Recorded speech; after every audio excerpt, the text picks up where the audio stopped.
In today's video, I'm going to teach you how to secure your Zotero account privacy.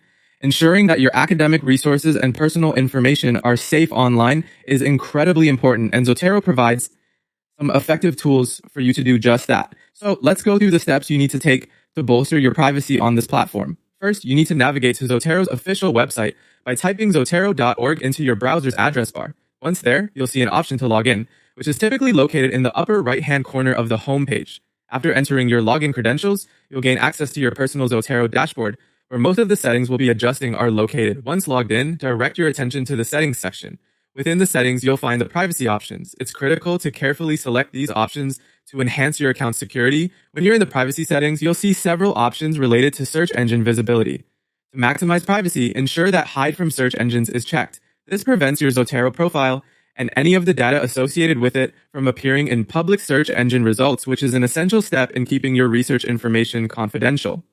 Additionally, any options that do not pertain to hiding from search engines should likely be unchecked for simplicity unless there are specific privacy features of interest. Up next is managing your group visibility settings. Zotero offers the ability to create and join groups, which is great for collaborative work, but you need to be cautious about who has access. Navigate over to the group section within your settings. Here, it's advisable to change your group visibility to either private or members only. Setting it to private ensures that only the individuals you invite can access your group's data. If you prefer more open collaboration, but still want to maintain control over your data, members only is a good alternative, allowing people in your group to see and interact with your library while keeping it off limits to outsiders. Lastly, head over to the security settings where you can change your account password. Having a strong and unique password is one of the simplest yet most effective ways to secure any online account. Make sure your password is a mix of uppercase letters, lowercase letters, numbers, and special characters to create a strong defense against unauthorized access.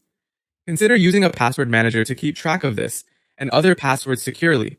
Renewing it regularly is also a recommended practice. Remember, each of these steps plays a crucial role in securing your Zotero account, so take your time to go through each carefully. This way, you can ensure that your valuable research data and personal information remain protected from misuse. Thank you for watching. Stay safe and secure online, and happy researching.